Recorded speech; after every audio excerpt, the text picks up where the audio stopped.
information that explains that the National NAACP never reached anything as far as a credible piece from the KKK or any white supremacist. And at this time, I'm going to show you the flyer that we sent out and put on our social media that came from the National NAACP that talks about this did not come from the NAACP. We did not receive a call from a white supremacist or the KKK. Someone has used the name of the NAACP in order to make this information credible, but it never happened and it never came to us. So that piece I wanted to talk about and let you know. Also, to let you know that NAACP has been around for the city of Sacramento. And it's we got started in 1916, where two things were happening. A large amount of African American men were being hung. And the second piece was the negative imagery of African Americans in media. So it's interesting that 104 years later, we're still discussing a different way of Black men being hung. We at the NAACP have several committees that we would love for you to join. In order to join the NAACP, we would love for you to visit our website, which is www.sacnaacp.com, where you have the ability to join as a member, have the ability to donate, even if you are a member of the NAACP. This information your participation is so critical, especially now during the COVID-19, where we are having challenges when it comes to having our regular fundraising events. And so your donations is more critical than ever for you to support the NAACP. We meet on a regular basis. Our executive committee meets every first Thursday of each month, where we bring information on what we vetted in the committees. So for example, I want to talk about what we recently agreed upon when it comes to criminal justice. Criminal justice and political action, where our political action chair, LaMills, did bring to our executive committee about changes in supporting some of the things that are going on in the city of Sacramento. The Sacramento NAACP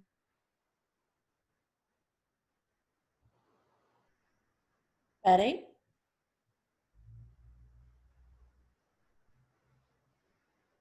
One moment, let me contact her. Okay. Valerie, please temporarily stop sharing screen. Yeah, I'm trying to do that.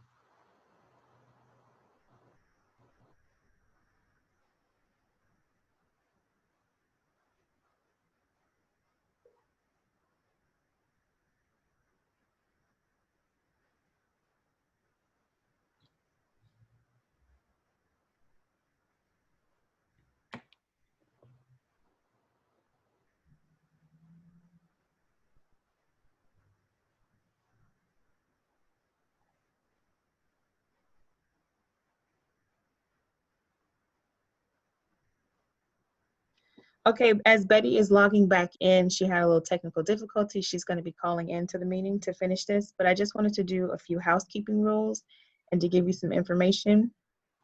If you can please mute yourself during this meeting. If you have any questions, please direct the questions to the chat box. We do have someone monitoring the chat box. Or throughout the meeting, you may have an opportunity to unmute yourself to speak, but please mute yourself to alleviate any kind of extra distractions. Also, we are streaming live on Facebook right now. You can go to Betty Williams' page. We are stream living on her page right now. This meeting is being recorded, and we will also put the recording to be played back on our YouTube page. We have a YouTube page, which is NAACP Secretary is the YouTube channel. You were able to see the playback. Betty, are you on?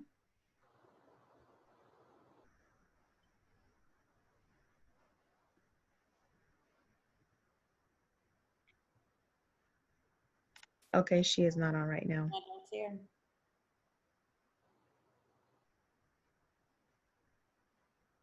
So did she give all of the other announcements that she wanted to give?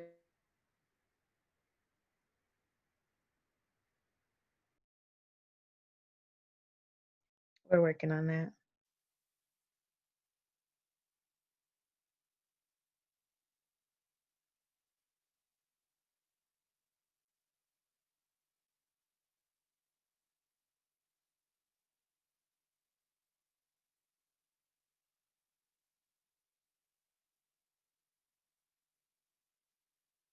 To discuss some things this afternoon, the state of local news journalism and Black journalism specifically. Because we don't have any idea what Black journalists are challenged with on a daily basis. And to top that off, the COVID-19 pandemic and how you're navigating that as you do your day-to-day work. Regina Wilson and I will moderate this discussion, and we'll have lots of ground to cover. So when we ask you a question, we appreciate a brief but thorough response, because at the end of this panel discussion, we hope to bring in some viewers to ask additional questions. So that's the long and short of it. And I'm going to get right into introducing our the introductions. Our panelists of Black journalists include Sansiri Tansel, a multi-news journalist award winner, graduate from Northwestern. She's a TV reporter and a news anchor with a few decades of experience. Sansiri, her news home is KTXL Fox 40. Also joining us on the call later, hopefully, will be Brandy Cummings. And when she joins us, we'll introduce you to her. Courtney Dembski. I'm here. Hi there. She's here. How you doing? Graduate from CSUS and active in her sorority, Delta Sigma Theta, and other community organizations. Anchor and reporter for Good Day Sacramento from her TV home, KMAX TV, also known as CW31, a CBS affiliate. Hey, Leon, let me just jump in. I think you read the wrong bio. I'm with KCRA, graduated from the Clark Atlanta University. Brandy did not know that you had made it to the call. I do have your bio information. Brandy Cummings, an award-winning journalist, a member of the National Association of Black Journalists, former college professor, am I correct? Former college professor at Hampton University, where Brandy was also the news director of the university's weekly news broadcast. Brandy Cummings' news home is KCRA Channel 3, where she's a general assignment reporter. Is that correct, Brandy? General assignment reporter and anchor. Well, there you go. And Courtney Dembski, once again, from KMAX CW31, a CBS affiliate. Regina. Yes. Well, we also have with us today Chris Thomas. Chris Thomas is the evening anchor at ABC 10. You can watch him weeknights at 5 to 6 and at 11 on Late Night News. He's an Emmy Award-winning journalist who reported from Washington, D.C., the 50th anniversary of the March on Washington. He chronicled the unrest in Baltimore following the death of Freddie Gray, and he gained international attention following his viral interview of the Imperial Wizard of the Ku Klux Klan.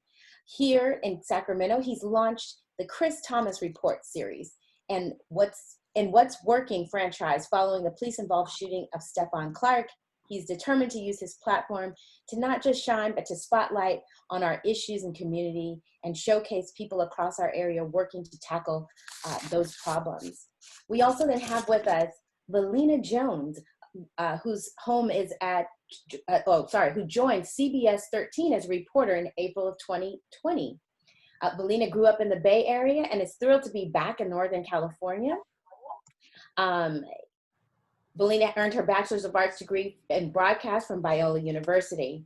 We also have our very own, and this is sorry everybody, but this is just my personal favorite, just because he's a Black-owned media outlet and he's brought in his buddy, second generation, Mr. Larry Lee, who is the publisher of our very own Sacramento Observer. Sacramento Observer has won countless and numerous awards for their reporting, and they've been going 60 years strong. Larry is stepping into this role after the passing of his late father and his late mother, but he is following in their footsteps and is going to, I know, do great and amazing things and continuing to chronicle our history. So I'm going to just kick us off, because I think that we know that there's so much that's going on in the media. We know that there's so much going on in the wake of COVID-19. We know that we've all seen the George Floyd and the civil unrest that followed a murder of this unarmed Black man. And I think the first question I want to kick off to whoever wants to answer this, and everybody maybe have varied opinions, is how has that now given you a new approach in your coverage, in your role as a journalist? Specifically, the onset of COVID-19 and then the entrance of this new movement for social justice, how's that changed? Yes. I guess I'll start then. We have been used to, I think, over the last 4 years, just in terms of looking at coverage coming out of Washington, so many things changing so fast, and we're all used to that. But this is an unnatural low. The details about COVID-19, I know, are changing sometimes hour to hour, minute to minute, how that's affecting Californians.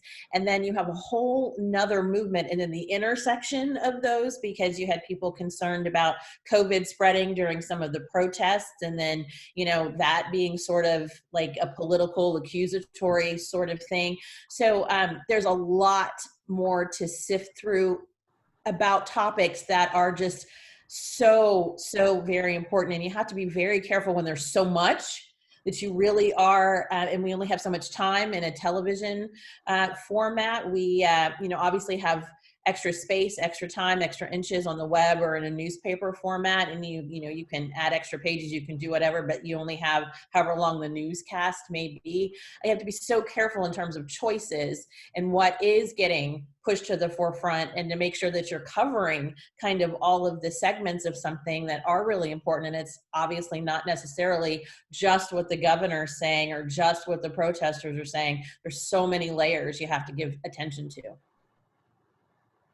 Brandy, how have you seen those challenges kind of navigating in this space? I mean, you've been a professor, so you are probably used to having to kind of manage, like what Sincera is saying, manage all of this information and then try to do that, obviously, in a general market setting, but also understanding those layers that are impacting the African-American community. How do you work through those challenges? Sure. So I echo my colleague in that, there are, challenges in, first of all, in timing, in space, that we have in a newscast, in a particular story. And you really have to choose wisely about what you're going to show and share with the viewers. I think for me, aside from COVID and the changes in our newsrooms, I mean, for instance, with us, half of the staff is in the newsroom, the other half is working remotely. And so we are dealing with that ever evolving challenge in and of itself, and just really learning how to do news differently and learning how to use the technology that we have to do our stories differently and present them differently. But in and of that, I think for me, it also has been an opportunity, especially when it comes to the George Floyd protests and the protests locally. It provided an opportunity really for the first time in my career to really be able to have a candid conversation with my news director about our coverage, about how I felt about our coverage, what I felt and thought about the types of stories we were covering, the way in which we were covering those. It was an opportunity for me to feel comfortable enough in my skin to even have that opinion. And that, again, after, being in news for, more than a decade, it's difficult to even say that, but that's the reality for me, is that it was an opportunity really, and an ongoing opportunity and a conversation that we continue to have just about how I feel about certain things that are happening in our newsroom and even outside of our newsroom. Great. And Courtney, do you want to chime in? And Chris?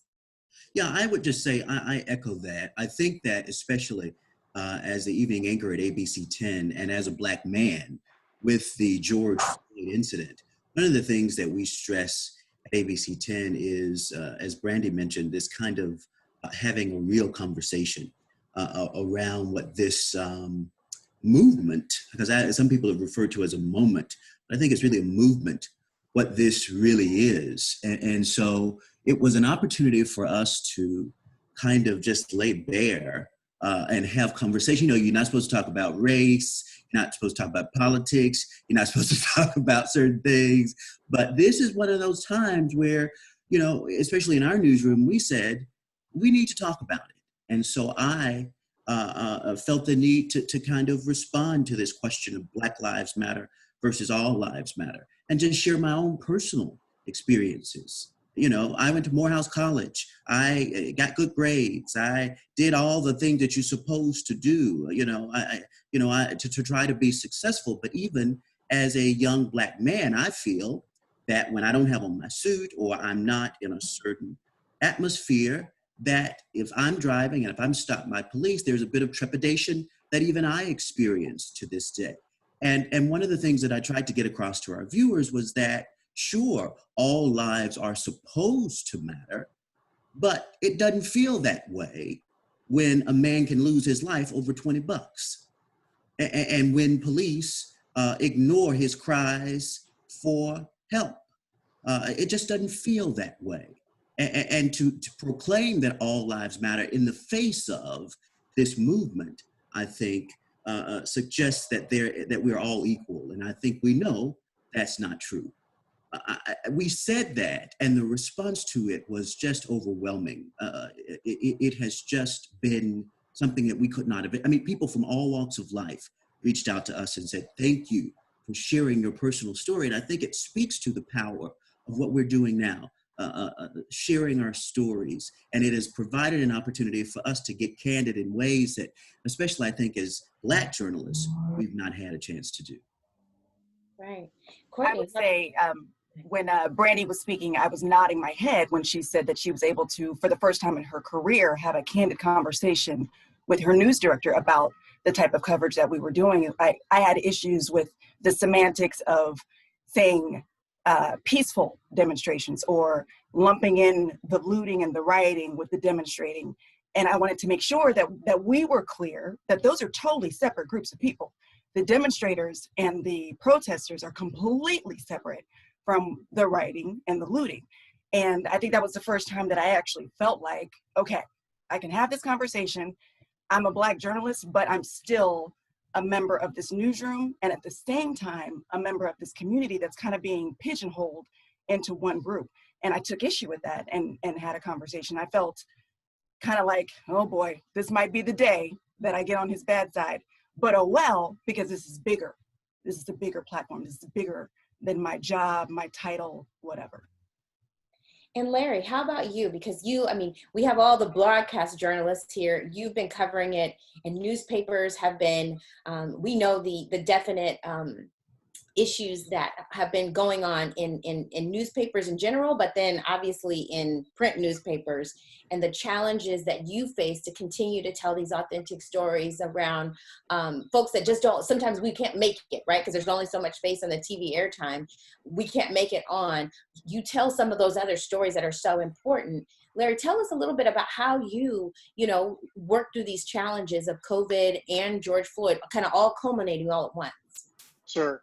Thanks, Regina. Thanks, Leon, and thank you, NAACP, for having us on. Of course, the Observer has been here. I got to correct you. We've only been here 57 years, so we're 3 years short of 60. That's okay. That's why I said close. It's over. I know. We're coming though. with God's grace, we'll be there in a few short years. But I'm thankful for participating in this panel. You know, obviously, I have a different perspective, obviously, than a lot of my co-panelists, who I'm very proud to watch and observe, and know many of you. To see the work that you guys are doing, I can only imagine the challenges that you're facing in your newsrooms, because I know the difficulties of being a single voice in the newsroom, oftentimes, as many of us are when we are in mainstream media outlets. But of course, from our perspective, you know, the Black press has been, you know, documenting a lot of this stuff for a long time. The disparities that are impacting our community have been real for a long time, and that's part of what has lined the pages of the Observer over the years. But to your point, you know, we had, obviously, this is a year unlike any other year in our existence. We had the COVID that has impacted us as a newsroom, as a leader in the newsroom. Obviously, you know, we had to deal with the very real realities of that. So the first thing was, you know, just protecting our newsroom and protecting our staff, making sure that folks had the resources and the means to work from home as needed.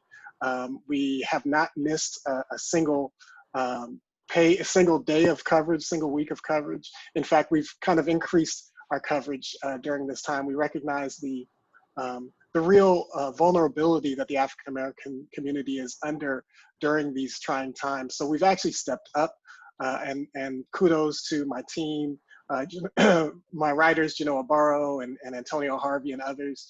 The entire team has done a fantastic job of trying to continue to document and recognize you know, the challenges that are facing our community. So the first thing was protecting the staff. Obviously, making sure that, like I said, everyone had an ability to work from home, and then really becoming more actively engaged in, you know, the discussions that have gone on, particularly, and I'll be, you know, a little specific related to the challenges that we face in government with trying to make sure that resources get to our communities to address these disparities.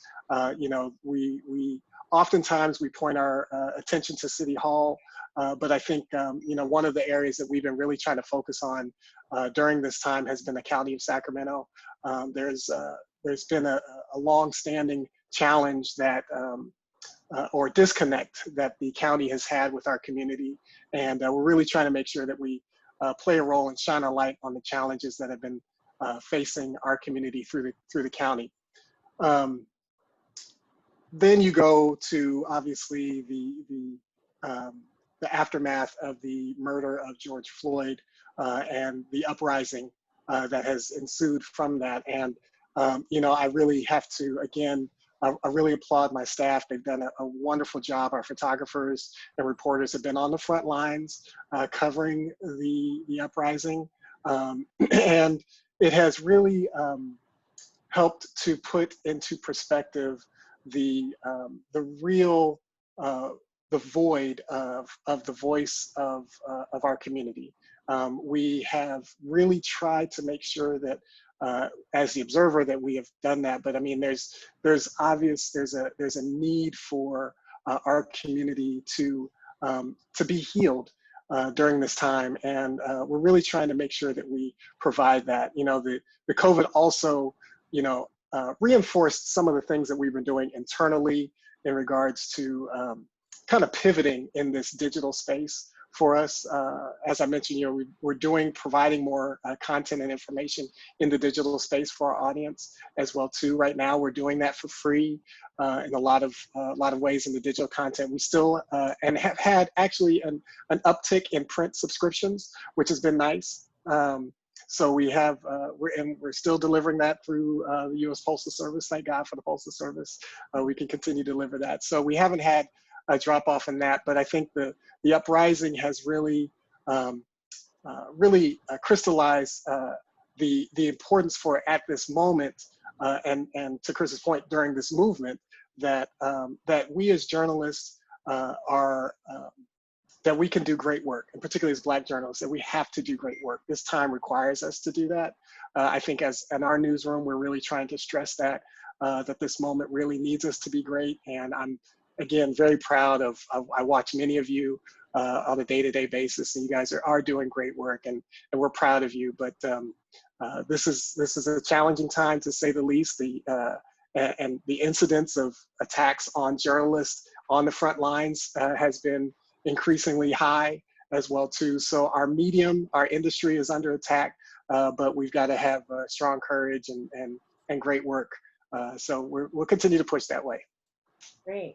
Leon, I'll go ahead and turn it over to you. Okay, just an observation, and correct me if I'm wrong, but in a Zoom conference, chat, whatever, if you're moving around while you're talking, there's a tendency that whatever you're saying is dropped out as you move around while you talk. So be mindful of that.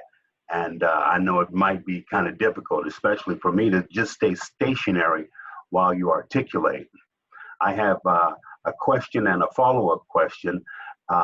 It's basic stuff for you, but on the other side, for the common Joe, who decides what story is going to be news, and who decides how that story will be covered?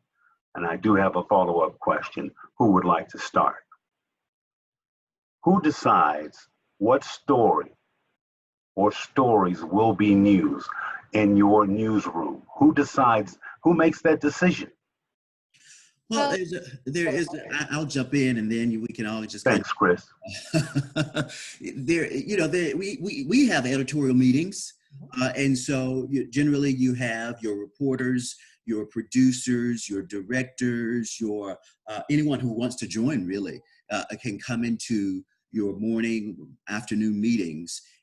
Generally, a reporter will come in and pitch their stories or suggestions that they might have for the day, things that are happening in the community. And then you have the news director and producers and others who might weigh in on whether or not they think that story might be good for the day based on what's happening. But it's important that you have and that's why it's so important that you have a diverse newsroom.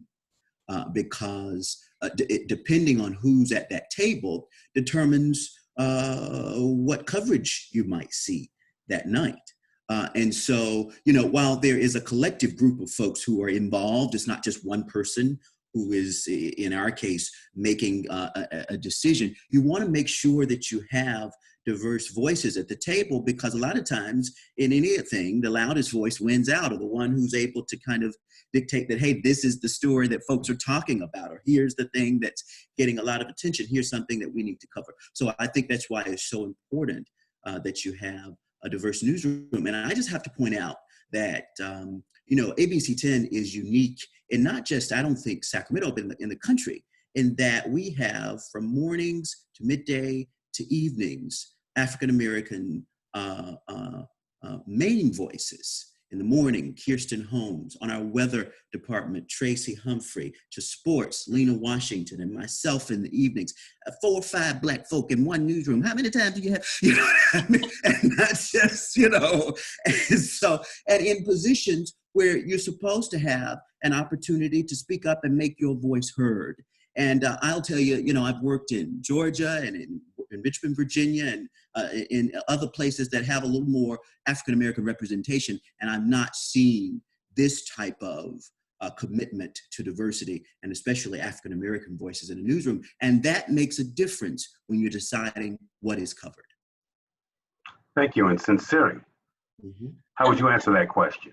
I was going to say, definitely we do the same kind of editorial meetings that Chris is talking about, where reporters come and pitch story. And I'm sure this happens in print because it happened when I used to work in print. And I'm sure all of my broadcast colleagues would agree.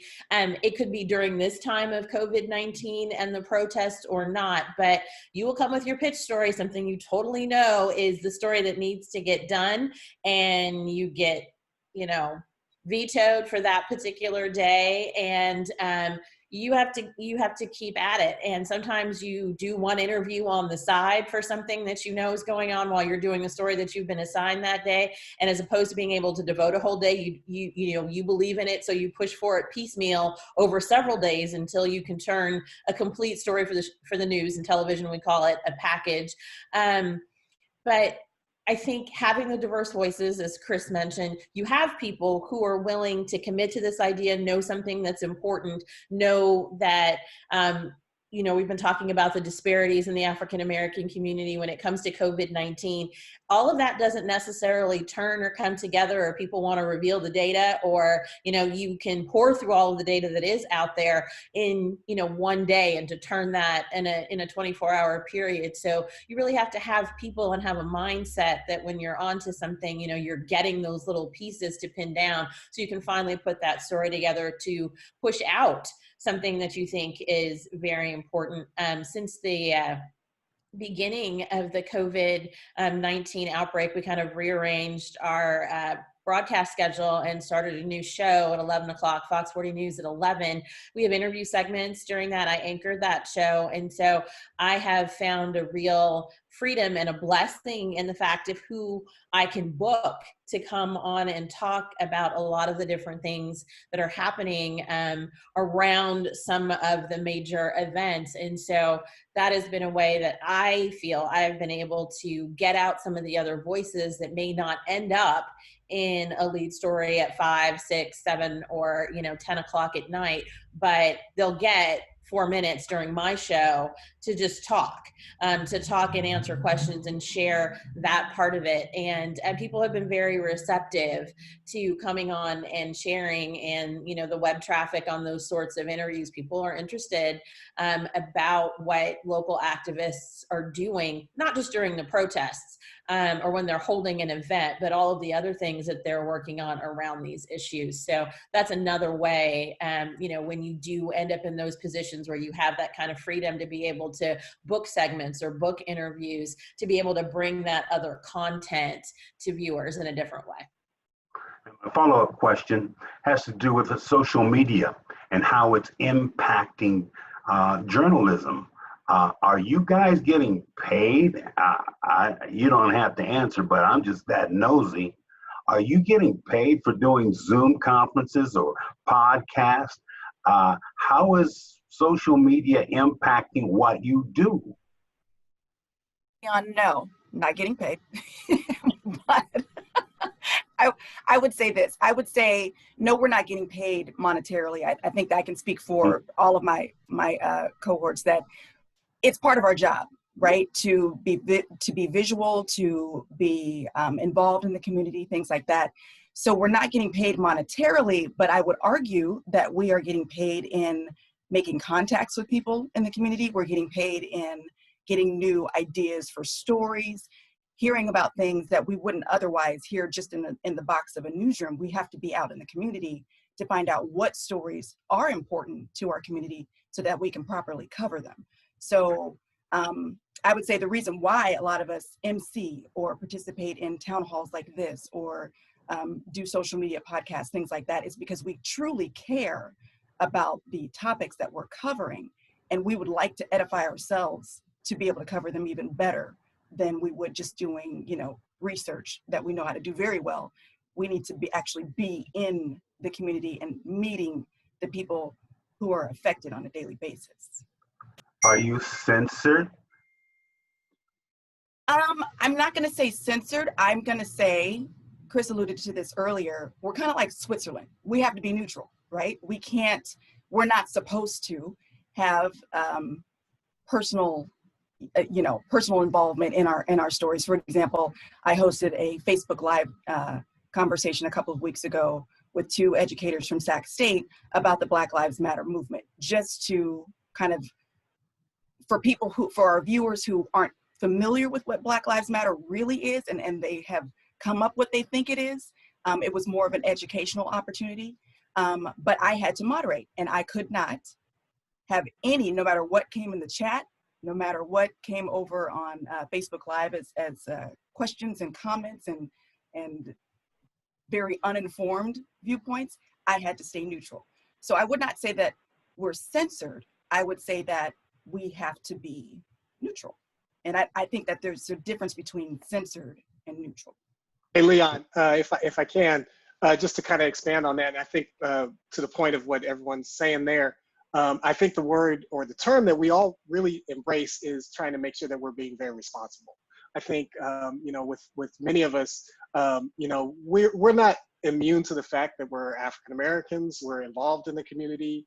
I don't even think that, you know, you can kind of remove the I don't want to say prejudices, but the realities of being African American in this moment. So, you know, when Courtney or Chris and everyone talks about trying to do these things in a manner that really speaks to their completeness as a person, as a wholeness of the experience that they're bringing to the table, we want to make sure that we are responsible. So even in, you know, in the case of the Black press, obviously I have a different lens because, you know, we're Black all day, every day, you know, with all of our coverage, and I will invite all of our journalists to come on home to the Black press. But you know, the real, even in our newsroom, we're trying to make sure that we're being responsible. And to your point about the social media and the digital space, you know, we've tried to pivot during this time. I think the COVID really actually helped reinforce some of those moves that we've been working on. The term that I've been trying to articulate to our staff to make sure that we understand is that we are really becoming more content creators. That it's not just about it. Some of it is the reporting. It's all responsible. But we are trying to make sure that we are providing content for our targeted audience in a way that is educational, empowering, inspiring, and engaging.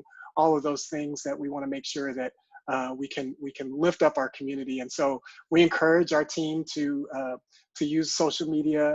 We have a lot to learn still. In fact, we just brought someone, we're actually trying to expand our staff. So we just brought someone on to do social media. I think I saw Phil Desmangles on here, and his granddaughter Taylor is joining our team here loosely as a contractor, trying to help us with some of our digital media and the like. So, you know, we encourage that, but it is definitely a challenging thing. You're not getting paid because nobody's getting paid for any social media stuff. So that's why the reporters aren't getting paid, but we're trying to figure it out.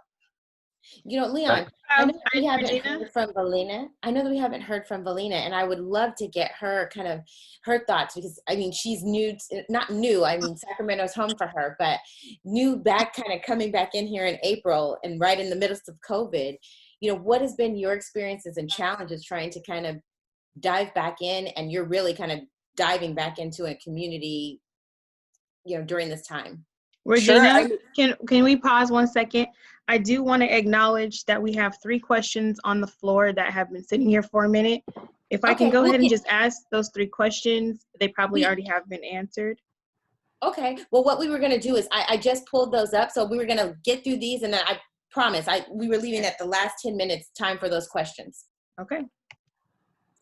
So to answer your question, I'll just start. You know, obviously there are several challenges for journalists in general during this time of COVID-19 and covering that, as well as the George Floyd protest, and then coming in as a new person into a new community. Even though I was born and raised in the Bay Area and I have some contacts, it's incredibly challenging to meet people under these circumstances and find story ideas and be able to connect with the community in the way that you would normally go out to have a cup of coffee and meet people, or, you know, just go to different group settings and different meetings. And that's one reason why I'm thankful for this Zoom call, to just find another way to connect with people as well. And so I think, you know, this time presents a challenge for us all. And as coming into a new space, it presents a more complicated challenge in terms of,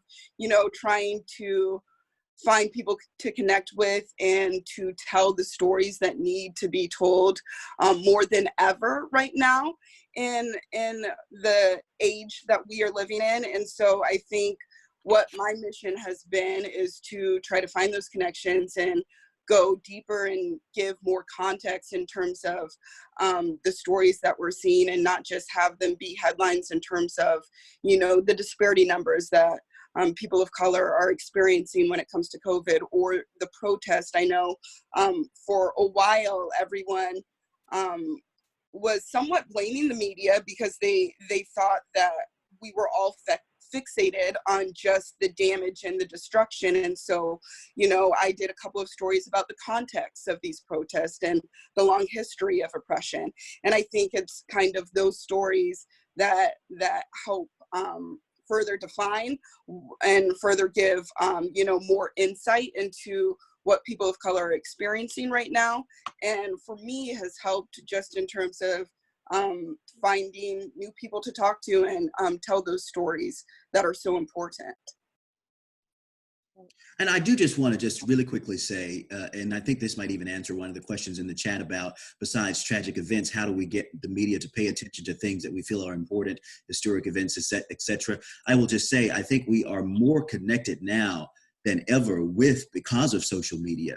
And I guarantee you, if you hit us up on Facebook or Twitter, any of these places, you guarantee to get a response, because many of us in our newsroom, they're tracking how many engagements we get. They're tracking the leaderboard, who's got this, who, you know what I mean? So they really are looking at, you know, how many folks did you talk to today on Facebook or Twitter or this or that? And so if you're wanting to reach out, you know, you don't have to send snail mail anymore. You don't have to call and leave a voicemail. You can shoot us a message on our personal, professional Facebook pages and get a response and get your voice out there and share things that are happening in the community. And we are, and I guarantee you, the notion that we're getting a story, we had a Facebook person reach out to us, their ears perk up. Oh, you did? But they're engaging. What did they have to say on Facebook?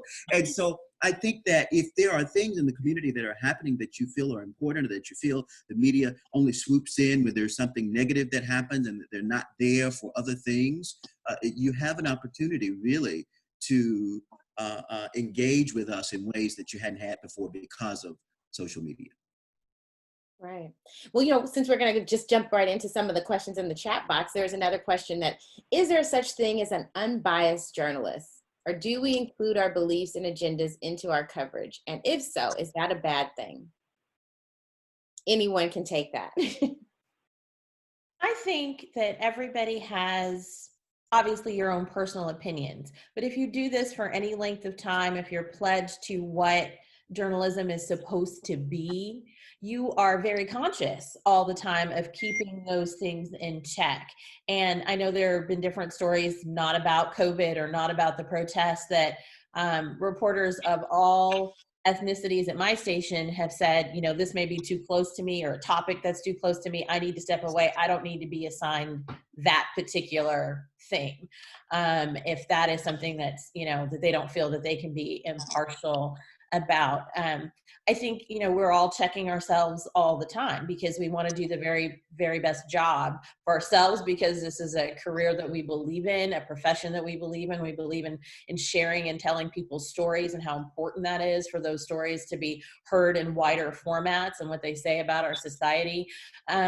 But on the flip of that, it's funny that you asked that, because I have not been out with the protests because I've been anchoring during this George Floyd time, but I was out on the street during the Stephon Clark protests. And I just want to say, for all the members of the regular public, you know, somebody said regular Joe earlier, that if they see a Black journalist, realize we're doing a job, and part of that job is to be impartial and tell both sides, because I was verbally and physically harassed during the Stephon Clark protest. Sincere, what are you doing? Like, why aren't you holding the sign? Why aren't you out here with us? It's because I'm at work. And my job is to share your story and what you're doing, to share it from what is happening on the line with the police. And it's my job to tell all of those sides. It's not my job during, you know, that time to be holding a sign or telling only one side. And I think people sometimes see a Black reporter and think, oh, you should only be doing it this way. And the job is a much wider thing. I mean, you know, or yelling at us that we don't care because we're working. If we didn't care, we wouldn't even be there. If the station didn't care about what was going on, we wouldn't be broadcasting it at all. And that's not what was happening.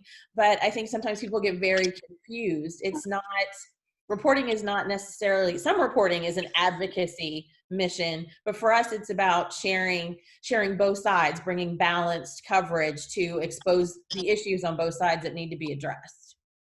Right. I think people kind of lose sight and don't understand what it takes to actually do that. I mean, to really be balanced and then be able to do that in context. Mm-hmm. You know, there's another question here that says, is it a form of racism if a news agency always sends out a Black reporter to cover every single Black theme event as they do their Hispanic or Asian reporters? I'm not sure that any of you guys have probably experienced that, but that's just a question that Aaron Boyce has. I'll jump in on that. I saw Aaron's question. I'll be honest, when I first started, I've been working at Good Day, it'll be 25 years in August. And when I first started working as a reporter, I was always the one to cover the Martin Luther King Jr. March. And then one day I said, I'm not even working that day. That's my day. So I'm not gonna work on MLK Day because I want to participate in the MLK March. So you're gonna have to find somebody else to cover the march, because we're going to cover it, right? Somebody's going to cover it, but you're going to have to find somebody else to cover it. And so then it became more of a, okay, who's available, who can, do the story, who doesn't have something planned on that day already. But I will say, I think it was just an assumption maybe that was made, and maybe it was a completely not intentional, an unintentional assumption that court is going to cover the MLK March, right? So I wouldn't say that it's, and I can't speak for all managers and news directors and managing editors, but I would say that it's probably a natural jump to say, well, you're familiar with the topic or you are comfortable with this group, so do you want to cover the story?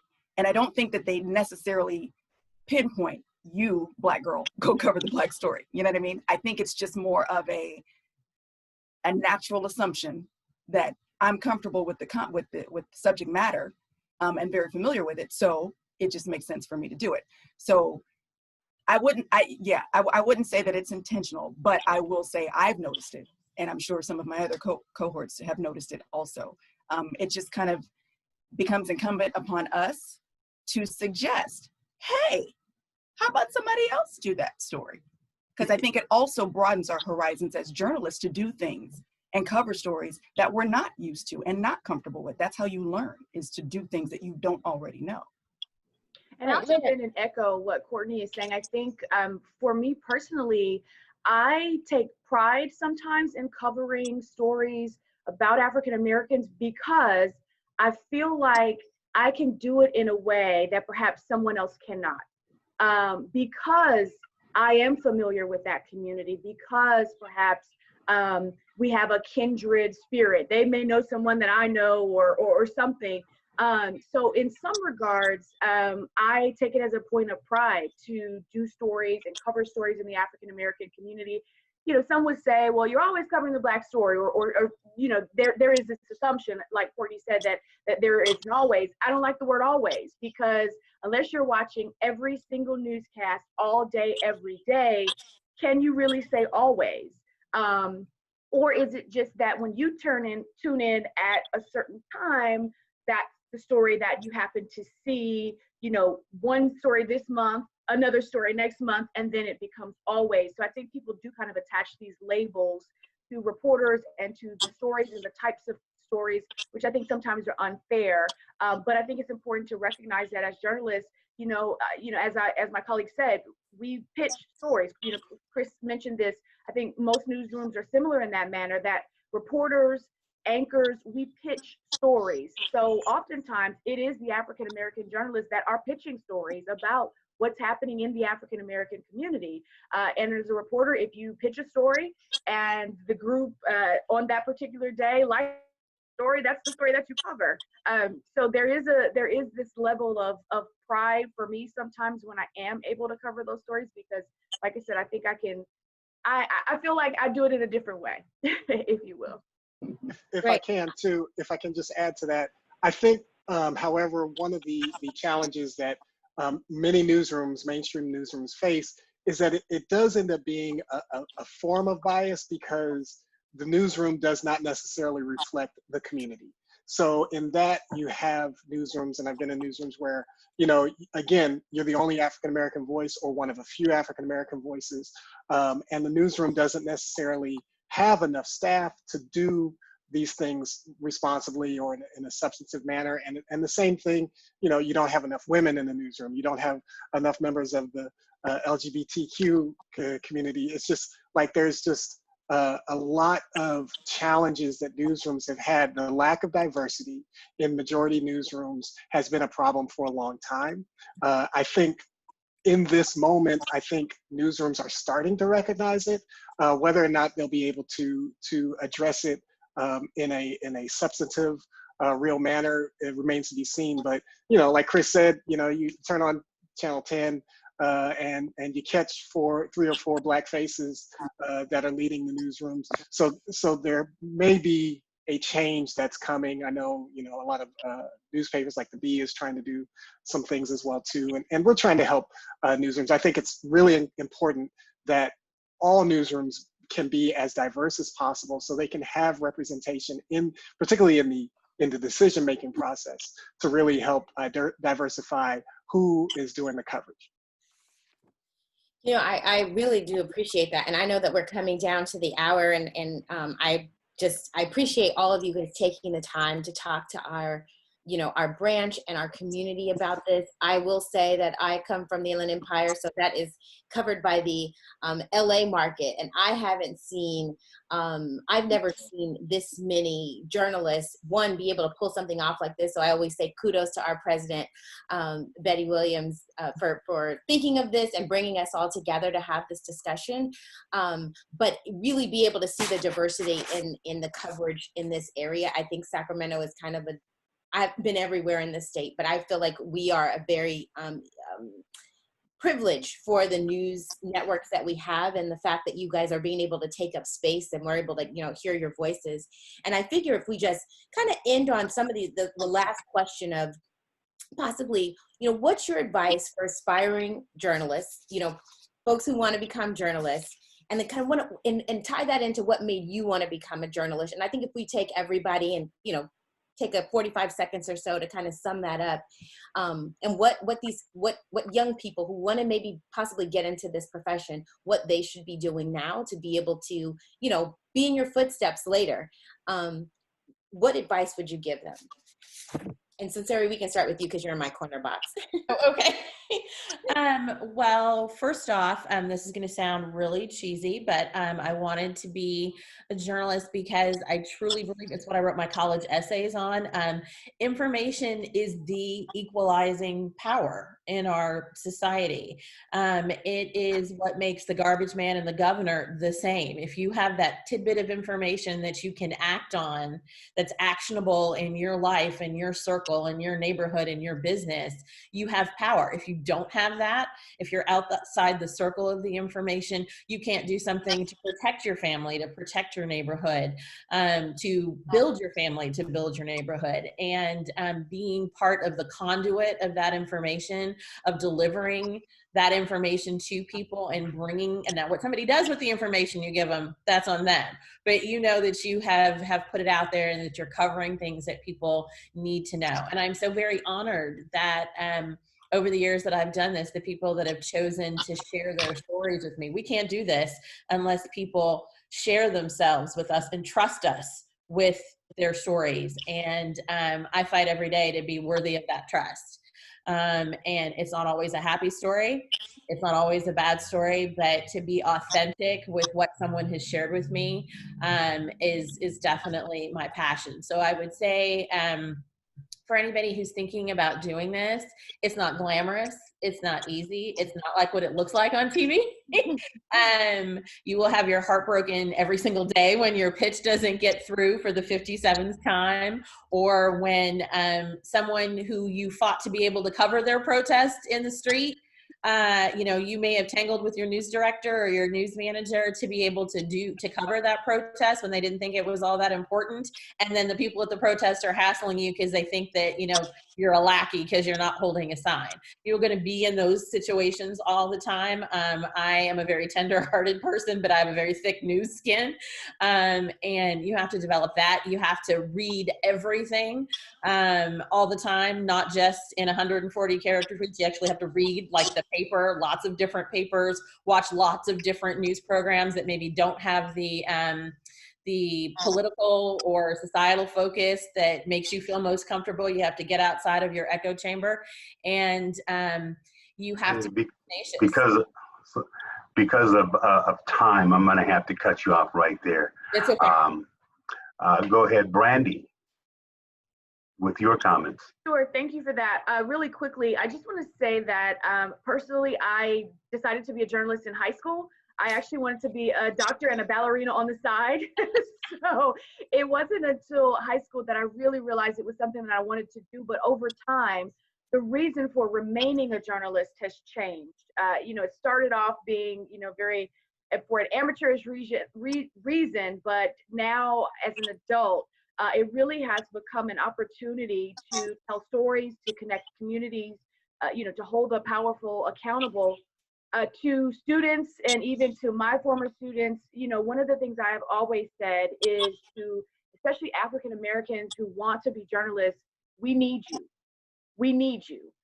Don't be discouraged by what you may see, hear, or think. Know that this is a profession that we need more African Americans to be a part of. We need people that are sincere, that are willing to do the work, that are willing to make the sacrifices, because there has to be a generation that comes after us. There has to be people that are doing this work. I always say that we stand on the shoulders of giants, people who paved the way for us to have these opportunities. And so we are yet paving a way in many regards for young people as well. So we need them to pursue it. And as my colleague said, it's not easy, it's not glamorous. Most of the work is done behind the scenes. And you're only on TV for a few seconds, but we need you. I think sometimes at the end of the day, you can be satisfied by the work you've done. It makes it all worth it. Thank you, Brandy from KCRA Channel 3. I'm going to go to Chris and then to Larry. Chris. Thank you. Thank you all so much for having me. I tell you, to be a newsroom leader at ABC 10, one of the most diverse newsrooms in our area, it means so much to me. And, I started working in newsrooms at 16 years old. I knew that my father was a preacher, and I knew that I wanted to try to talk, and I didn't think I could do that. So I said, well, I can do either journalism or I can be an attorney. And, and I ended up, interning at 16, and I've been doing it ever since. And I will say, just as my colleagues have said, it is not glamorous. Learn all that you can learn. Soak up all that you can soak up. Learn how to do a little bit of everything. Shoot and edit and learn the back house if you can, because it will make you much more marketable. You'll find that you can go much further, be open to doing new things. I think you'll also find that it's a very small business, especially amongst African Americans. Brandy and I worked in the same newsroom. For me starting my career down in Augusta, Georgia. And a lot of times you start in a smaller market, and you kind of work your way up. And so you just understand that this is one of those things that you get in to do because you love doing it. Understand that you, especially starting out, you're not going to make a lot of money. It's really about you wanting to make a difference in your community. And I think, as many of you have said, we're needed now more than ever. Watch local news, support local news, engage with your local journalists, because you have access to them more so than you have had ever. Thank you. Thank you, Chris. Larry, and then we'll go to Valerie and then Courtney. Thank you again, everyone. Again, I am beaming with pride seeing my fellow journalists in this panel. So you guys are doing a great job. Keep up the great work. it is because of people like you that we inspire the next generation of journalists. So keep up the great work.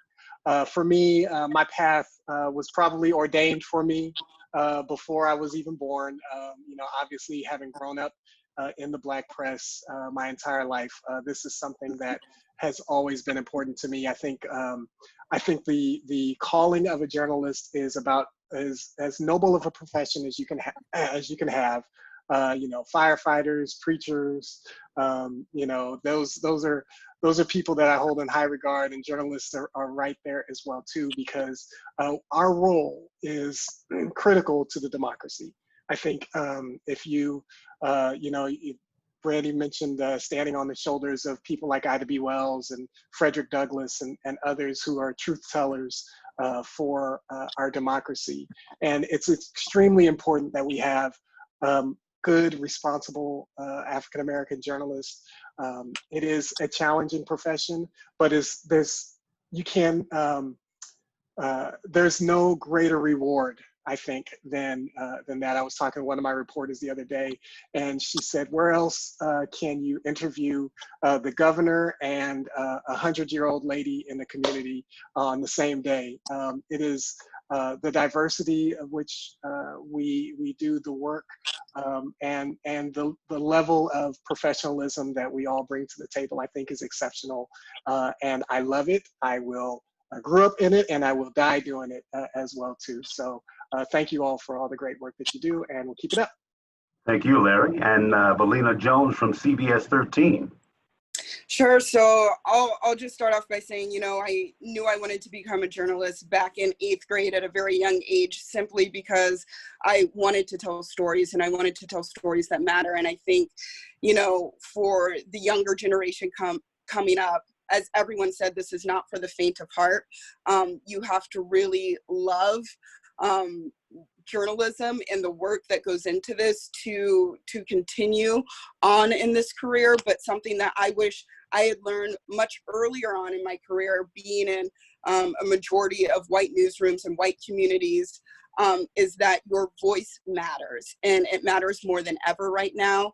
And even when you are the minority in your newsroom, as you will often be, that voice is very powerful.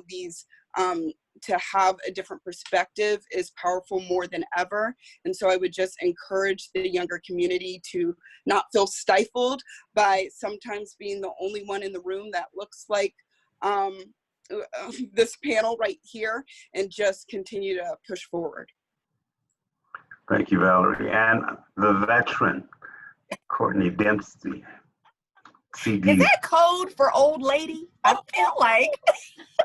No, you are the veteran. 20 what years with the CW? 25. It'll be 25 next month. Yes. Come on, you know that's rather unheard of. For real. Come on. You can't I tell. appreciate you. You Thank can't you. tell. Not at all. Come on, ancestors. I would say, first of all, I'm very glad that I got to follow Valerie. I'm saying Valerie because you said Valerie. Valina, my coworker, who I've not met yet because she was hired during the pandemic, and I've been working from home since March 17th. So we've not actually met. We've texted a few times. So Valina, hey girl. Hey girl. But I would say I got into journalism because I've always been naturally curious and I love research, right? I stayed in journalism because this world is huge. And I think it's important to tell stories for people to make the world a little bit more connected, right? So I love telling stories for people who don't otherwise know how to get their voices out there, or for people whose voices are often ignored. So I think that's the reason why I stay in the business. And I would say for anybody who is interested in journalism, wanting to get into the field, you can't be lazy, and you also can't be scared. You have to be willing and curious to get in conversations with people who disagree with you, who don't like you, and who would otherwise prefer to brush you off. Because that's the way you get to the truth, and that's the way that you share, you know, a little bit more connection in this world that's otherwise way too big, right? So I would say those would be the most important things for someone who wants to get into the business. And then once you get here, connect with people who do look like you and share commonalities, because you're going to need the support, because otherwise you're going to feel like you're out there by yourself in some of those big swallowed up newsrooms. Well, thank you guys so much for taking the time out of your busy schedules to come and share with us. I think we all very much so appreciate being able to connect this much closer with you. Watching you now I'm getting ready to follow all of you guys now on social media. I'm sorry that I haven't before, but I promise today I'm going to find everybody and I'm going to start following you on all your social media platforms. And I'd like to turn it over to our illustrious President, Mrs. Betty Williams, to close us out. Thank you. First of all, can you hear me? Yes. Yes. Okay, great. So I want to thank all of the panelists for a number of reasons. When I first saw the flyer with your pictures, it was such an honor and pride to see those beautiful pictures of color of journalists. I tell you, at some point I'm gonna have to print it and get your autograph on each piece, each block, because it's a beautiful thing to see, one. Two, that you all agreed to participate in this forum. And I know many of you have different schedules, and so you're not probably up on a Saturday morning. And so I appreciate you taking the time to do that and to share your story and to lend your voice, because I really think this is powerful, and to remind you that it is recorded and we're going to place this on our YouTube. Sacramento NAACP has a YouTube that I'm pretty sure Lorraine talked about it. If not, she will. And just to thank all of you on behalf of the NAACP, because there have been times that maybe one of you would show up at one of our events, and I always thought to myself, somebody was fighting for us in the back room.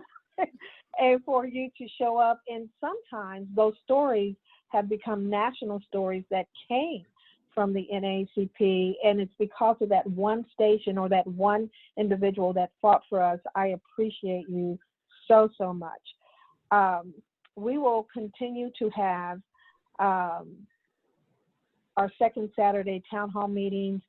I'm going to ask our secretary to put up the information as far as if you want to continue getting information on the NAACP or to become a member. Please join us by going to our website at sacnacp.com or to call or text our number, which is the 916-856-0155. And if you would like to join any of our committees, you can use the same method. But I was also asked, but now I feel like a preacher, Chris. I have one more announcement. Our education committee will be meeting, and I know they have a flyer that there it is. On Tuesday the 14th at 6 o'clock, there's a Zoom meeting, and this information will also go through our chat line as well. But if you're interested in being part of the education committee, they will be discussing recommendations as far as our local education and how it reflects our African Americans when it comes to the COVID virus, the digital divide, the gap, the economic injustice, and what's happening to our Black students because of this. And we are going to be making some strong recommendations to our local, state representatives when it comes to our Black kids and how they're suffering through this economic injustice through COVID. And so anyone interested in joining that meeting, please do so. And so at this time, again, this will be recorded, and I thank everyone for participating. And I'm sure all of you are members of the NAACP, but if not, you now have the information on how to join.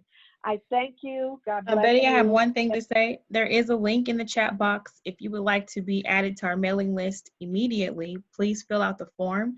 It's just going to simply ask for your name, your email address, and if you are a current member or not. And we will get we'll get you added to our constant contact. So please click the link in the chat box, or you can visit our Facebook page for that link as well. Thank you. Thank you, Lorraine, our producer. She's our producer in the back end of this Zoom meeting and all of our town hall Zoom meetings. And I want to thank Valerie and Stacy as well. That's the supporting cast for this whole event. Thank you and have a wonderful weekend. And see you next Saturday from 10 to 12 for our next town hall meeting. Thank you. Thank you. Thank you. Yay. Thank you.